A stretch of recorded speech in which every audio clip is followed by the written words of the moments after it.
Olá pessoal, bom dia, boa tarde, boa noite a todos. Estamos juntos mais uma vez em nosso canal Palavra de Graça. E juntamente com este canal, eu tenho um outro canal também de vídeos que chama-se Seven Lives. E eu vou aqui disponibilizar para vocês o link desse canal Seven Live para que, se vocês tiverem interesse, aí vocês venham acompanhar as publicações que são trabalhadas e desenvolvidas aí nesse canal Seven Live. O objetivo desse canal, né, no caso aqui a Palavra de Graça, é trazer assim, aos poucos, né, eu não posso assim prometer, entendeu, que eu ia ter uma certa periodicidade. Aliás, eu devo ser disciplinado em relação a isso, mas pelo menos a priori, entendeu, eu não tenho esse objetivo. Mas em alguns momentos eu vou procurar, no caso aqui, trabalhar, entendeu, a palavra através de várias formas.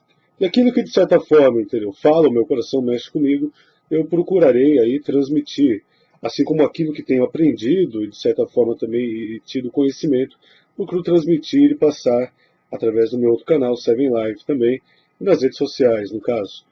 Então eu sou professor de história, é interessante sempre, entendeu, né, se voltar a uma autoridade, né?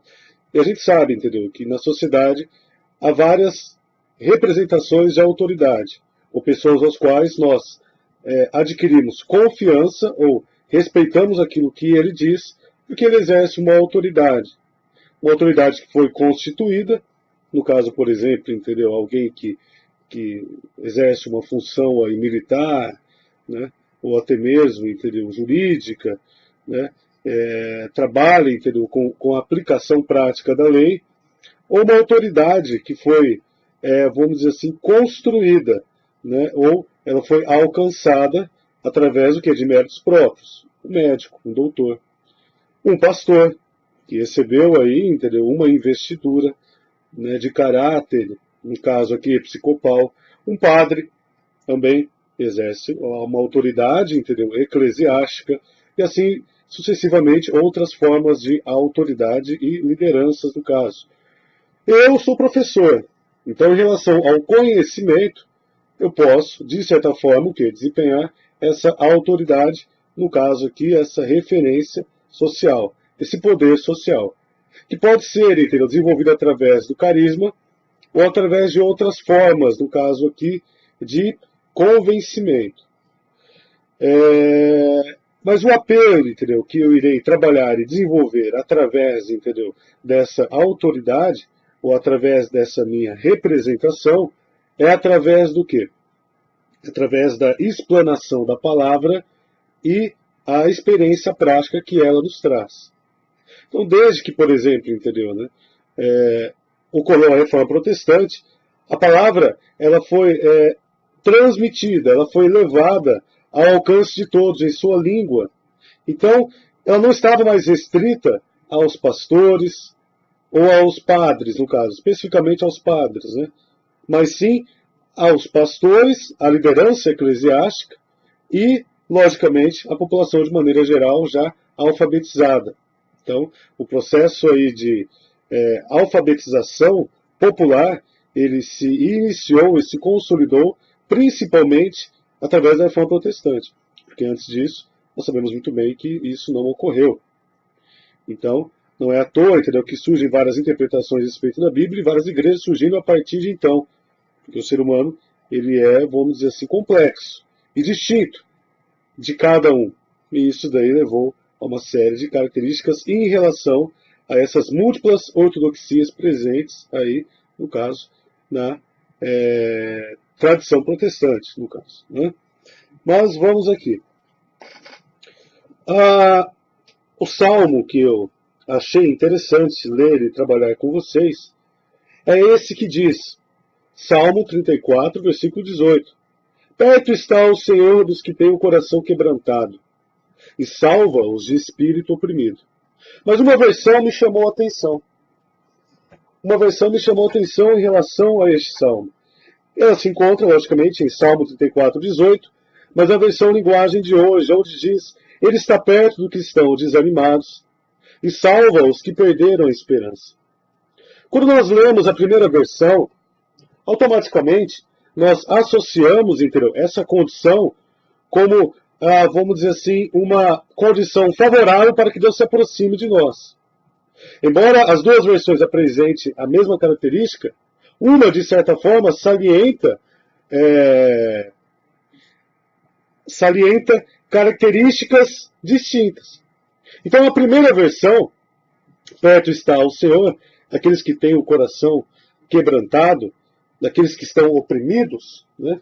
A versão 34:18, os que têm o coração quebrantado, que estão com o espírito oprimido, denota o seguinte, que o Senhor é como se Deus se agradasse daqueles que estão quebrantados e daqueles que têm o coração oprimido. Quer dizer, aqueles que mantêm a sua humildade, aqueles que se quebrantam, aqueles que se colocam realmente numa posição de inferioridade. Como se, por exemplo, entendeu? Essa condição fosse favorável para a presença de Deus. De fato, é. O Senhor se revela àqueles que estão quebrantados, aqueles que se colocam de maneira, vamos dizer assim, quebrantada, aqueles que se debruçam, aqueles que reconhecem que não têm nenhuma força, poder, acima daquele que criou todas as coisas. Então, perto está o Senhor desses que têm o coração quebrantado. Mas a versão na linguagem de hoje, e essa mensagem rápida que eu vou deixar para todos vocês, me chamou a atenção, que diz que Ele está perto dos que estão desanimados e salva os que perderam a esperança. Perceba, entendeu, que isso é muito mais intimista. Perceba que isso aqui não está relacionado ao fato de você constantemente estar quebrantado. O fato de você constantemente viver desanimado ou constantemente não ter esperança. Pelo contrário. A condição aqui que o salmista coloca, aqui apresenta, entendeu, para a aproximação de Deus, é que quando nós estamos desanimados, quando nós perdemos a nossa esperança, Ele se aproxima, Ele está perto. Para o quê? Para mudar. Deus não está perto, entendeu, de nós e nossas aflições e angústias, simplesmente para acompanhar a nossa dor e ver o final de tudo isso. É lógico, entendeu, que nós passamos por várias lutas, aflições, a soberania de Deus sobre todas as coisas, Ele sabe todas as coisas, e nada se compara, entendeu, para a gente que crê, para a gente que tem esperança em algo maior daquilo que a gente vê, nada se compara àquilo que Ele reserva para nós após a nossa partida.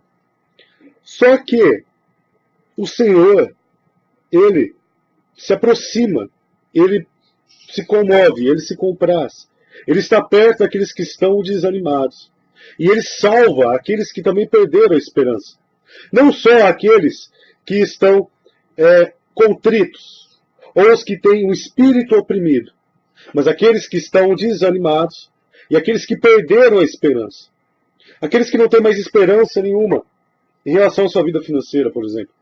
Aqueles que pensam, entendeu, que tudo está acabado. Aqueles que pensam que a sua vida não irá ser transformada, não irá ter esperança. Então perto está o Senhor daqueles que perderam a esperança. Deus não está longe.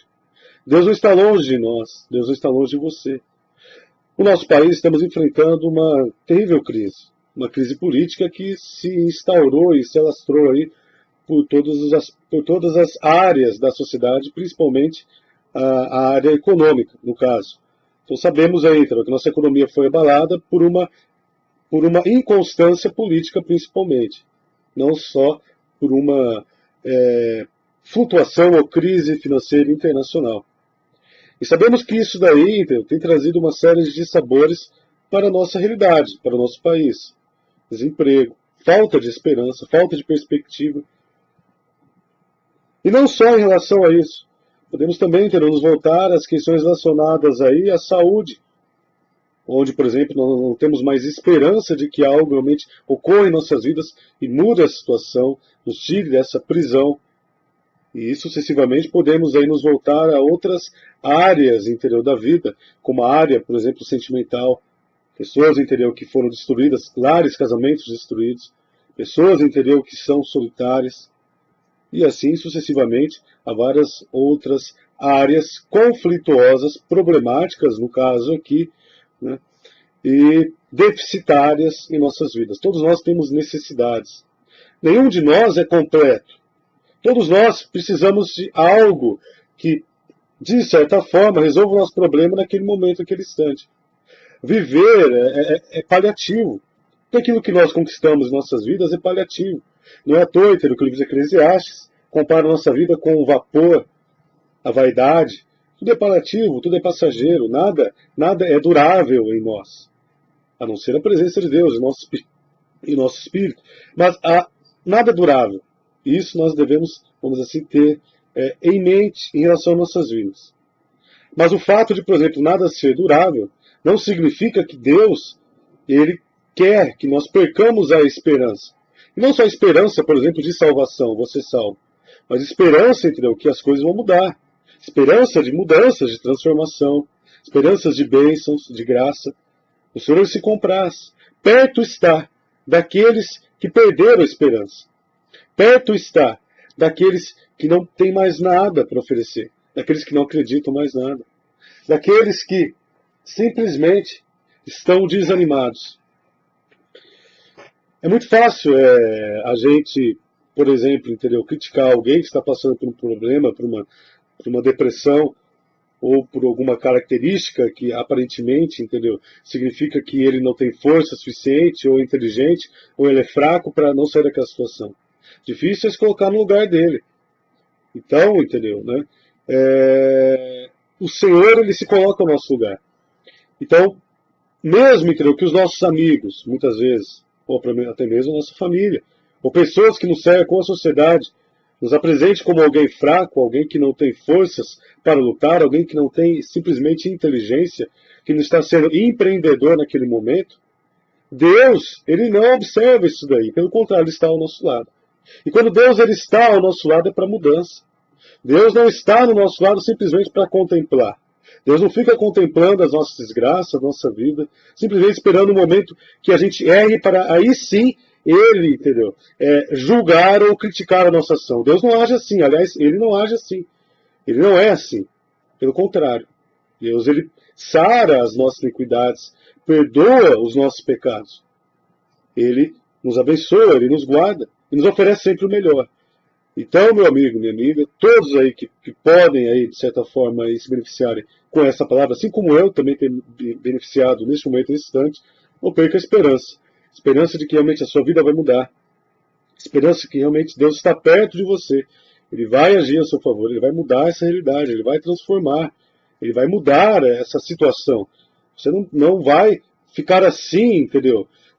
A todo momento, a todo instante. E mesmo que você, por exemplo, fique desanimado, e mesmo que você perca a esperança, nunca deixe de acreditar. Saiba que Deus está ao seu lado. E Ele vai te abençoar. Ele vai te consolar. Ele vai te fortalecer. Ele vai mudar essa realidade. Ele vai realmente levar você ao quê?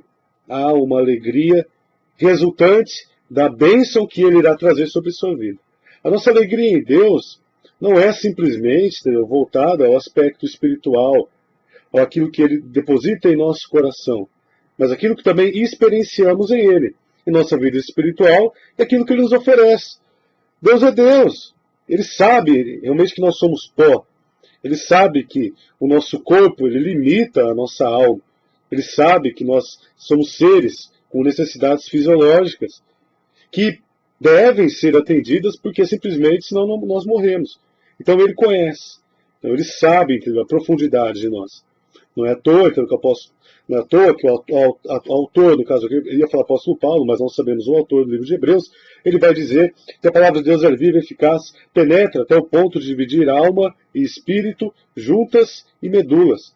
Percebe, entendeu? Que ele trabalha na questão da alma e do espírito, que é o aspecto metafísico, o aspecto espiritual, o espírito, né, fecha os sopros de Deus, a alma, a nossa emoção, aquilo que nós somos, e também juntas e medulas, trabalha na parte física também. Porque nós somos assim, somos complexos. Não somos simplesmente seres espirituais. Não somos simplesmente seres biológicos. Mas somos seres realmente dotados de uma capacidade, como os filósofos antes né, compreendiam e entenderam uma capacidade, uma constituição espiritual e também física. E o Senhor conhece tudo isso. E Ele sabe realmente aquilo que precisamos. Meus irmãos, fiquem com Deus, nos abençoe. Espero que eu tenha ajudado alguns, assim como eu também. De certa forma, eu também fui tocado por essa palavra. E até a próxima, pessoal.